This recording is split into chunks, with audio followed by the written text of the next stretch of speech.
मैं तो income tax के स्लैब में आता ही नहीं, मेरा इनकम टैक्स तो कटा ही नहीं। इस तरह के सवाल बहुत सुनने को मिलते हैं जिनका जवाब देना बड़ा मुश्किल होता है, लोगों को समझाना बड़ा मुश्किल होता है। तो मैंने सोचा कि क्यों ना मैं एक ऐसे वीडियो बनाऊं ताकि आप लोगों को इनकम टैक्स फाइल करने की अहमियत का पता चले। तो गाइस, इन्हीं सभी सवालों का जवाब लेकर के आज ये आपका दोस्त और होस्ट हाजिर है, मुकेश कुमार। आज के इस वीडियो में मैं आपको इनकम टैक्स फाइल करने के फायदे बताने जा रहा हूं। इनकम टैक्स फाइल करने से हमें क्या क्या बेनिफिट मिल सकते हैं। तो गाइस, शुरुआत करते हैं इस वीडियो की। और हमेशा की तरह आप लोगों से एक छोटी सी रिक्वेस्ट, लाइक कर दीजिए, सब्सक्राइब कर दीजिए चैनल को और अपने दोस्तों को शेयर कर दीजिए ताकि उन्हें भी इनकम टैक्स भरने की अहमियत का पता चल सके। अगर वो आज इस गलती को करेंगे तो आने वाले फ्यूचर में इसके परिणाम उन्हें भुगतने पड़ सकते हैं। यह वीडियो एक इन्फॉर्मेशन के तौर पर बनाया जा रहा है ताकि लोग उस चीज को समझ सके और इनकम टैक्स को अपने समय पर फाइल करें, चाहे वो उसके स्लैब में आते हैं या नहीं आते हैं। तो गाइज, शुरुआत करते हैं आज के इस वीडियो की। इसको समझने के लिए आपको चलना होगा मेरे लैपटॉप की स्क्रीन पर। गाइज, आप आ चुके हैं मेरे सिस्टम की स्क्रीन पर। गाइज, आज मैं आपको इनकम टैक्स भरने के फायदे के बारे में बताने वाला हूं। इनकम टैक्स की रूल बुक 1961-62 के अनुसार filing of income tax return is not an obligation but it is your rights. कहने का मतलब यह है कि इनकम टैक्स भरना आपके ऊपर कोई बर्डन या बोझ नहीं है, बल्कि यह आपका एक अधिकार है। तो क्यों ना हम इस अधिकार का इस्तेमाल करें।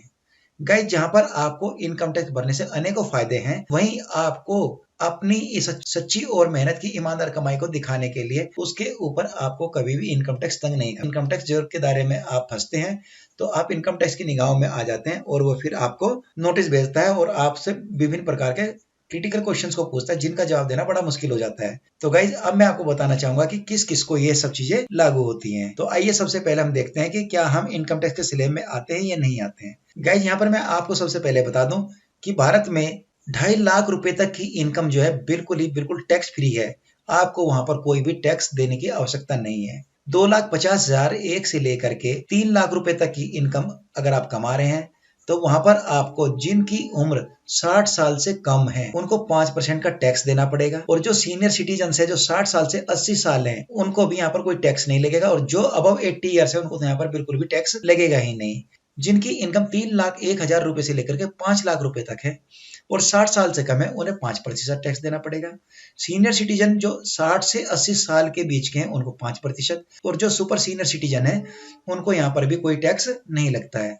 लेकिन अब बात आती है, अधिकतर उम्र के जो लोग हैं वो इसी दायरे में फंसते हैं जिनकी इनकम 5,01,000 से 10 लाख के बीच में है और 60 साल से कम है, उनको 20% का टैक्स लगता है। सीनियर सिटीजन जो 60 से 80 हैं उनको भी 20% टैक्स, और जो सुपर सीनियर सिटीजन है उनको भी यहाँ पर 20% टैक्स देना पड़ता है। अगर आपकी इनकम 10,01,000 रुपए से भी ऊपर है तो यहाँ पर सबको एक फ्लैट में स्लैब में रख दिया गया है, वो है 30% का। यहाँ पर सबको 30% टैक्स देना ही होता है।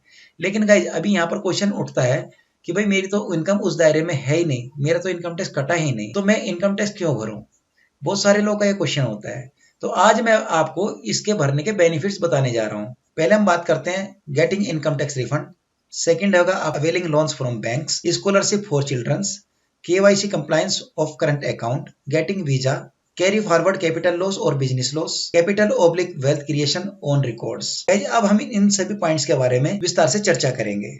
सबसे पहले हम बात कर लेते हैं getting income tax refund. Guys, जैसा कि आपको पता है कि हम कहीं भी सर्विस कर रहे हैं, जॉब कर रहे हैं, जो हमारा एम्प्लॉयर है वो हमें साल के आखिर में फाइनेंशियल ईयर क्लोजिंग के बाद एक फॉर्म 16 देता है। फॉर्म 16 में जो हमारी सैलरी की जानकारी होती है वो बाइफरकेट करके दी होती है, यानी कि उसमें हर एक चीज को विस्तार पूर्वक बताया जाता है कि उसमें सारी डिटेल्स होती है कि आपने सैलरी को किस प्रकार से लिया है, उस सैलरी के अंदर आपको क्या क्या अलाउंसेज मिले हैं, वो सारी जानकारी होती है। अगर हम टैक्स के दायरे में आ रहे हैं तो हम फॉर्म 16 के द्वारा 26AS से टैली करके अपना इनकम टैक्स दाखिल करते हैं। अब जैसे मैंने आपसे बात की कि 26AS के अंदर आपके फॉर्म 16 और 26AS में डिफरेंस भी हो सकता है, जो 26AS फॉर्म है उसमें आपकी पूरी जानकारी होती है, जो कि आपके एम्प्लॉयर ने जो टैक्स पे किया है उसकी भी जानकारी होती है, साथ साथ बैंकों के द्वारा दी गई जानकारी भी उसमें होती है।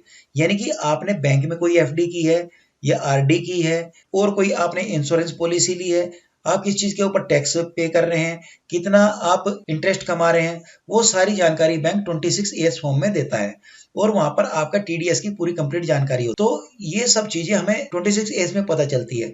जब हमें ये सारी चीजें पता चलती तो हम इन दोनों की मदद से ITR 1 को भरते हैं और जो हमने एडवांस में टैक्स पे किया है, क्योंकि आप जानते हैं असेसमेंट ईयर जो होता है 1 साल एडवांस चलता है, जबकि फाइनेंशियल ईयर करंट वाला होता है, जब जिसमें कि हमारा फॉर्म 16 जनरेट होता है।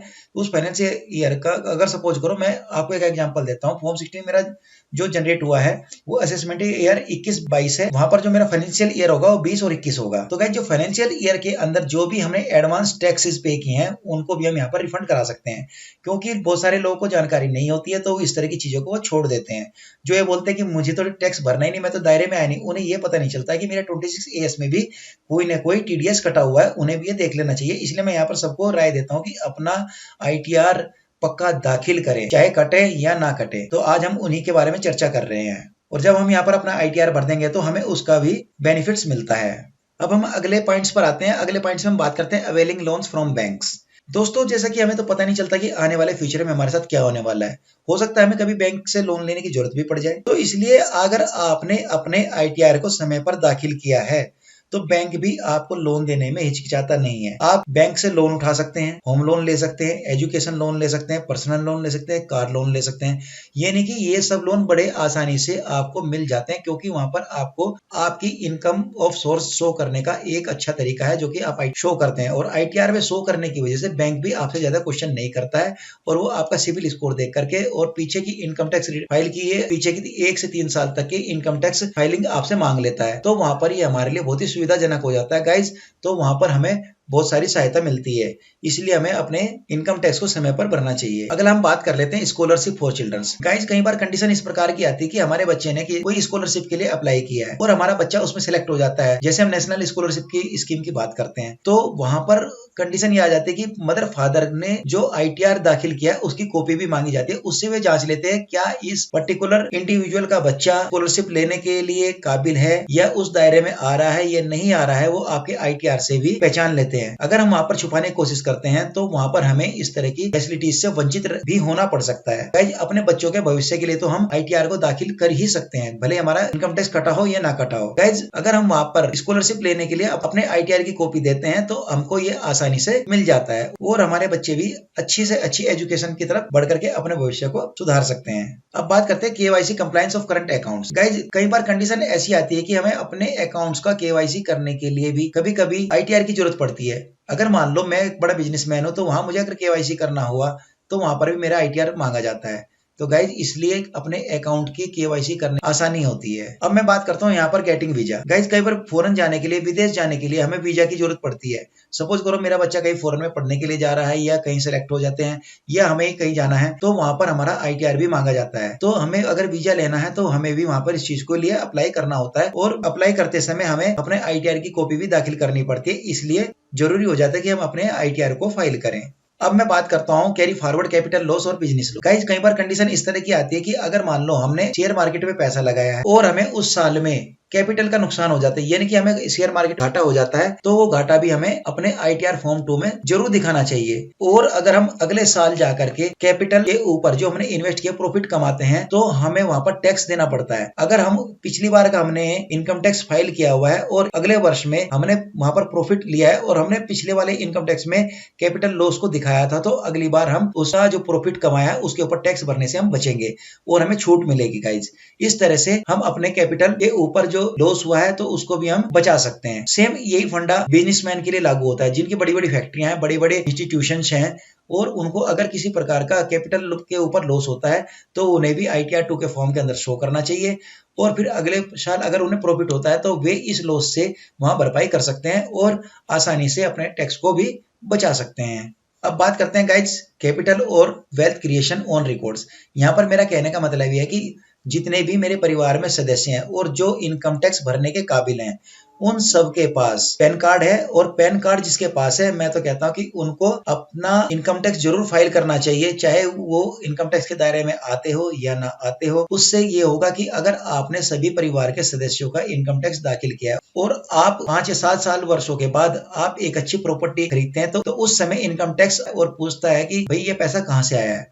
और आपने अपने परिवार के सभी सदस्यों का इनकम टैक्स फाइल किया है और उन्होंने हर साल इनकम टैक्स में जो पैसा बचाया है और वो धीरे धीरे एक्यूमुलेट होता जा रहा है, तो आप वो शो करके अपनी व्हाइट मनी उनको शो कर सकते हैं। तो आपके ऊपर इनकम टैक्स कोई भी कार्रवाई नहीं करेगा, इनकम टैक्स के चाबुक से भी बचे रहेंगे और अपने वेल्थ को भी क्रिएट कर लेंगे गाइज। तो गाइज मैंने आज आपको अपने चैनल के माध्यम से टैक्स क्यों भरना है, इसके क्या बेनिफिट्स है, सारी जानकारी मैंने आपको दे दी है गाइज। जैसे कि यहाँ पर मैंने आपको हर एक चीज को बड़ी तसल्ली से और विस्तार पूर्वक आपको समझाया है कि हमें इनकम टैक्स भरने से फायदा ही फायदा है, नुकसान कुछ भी नहीं है।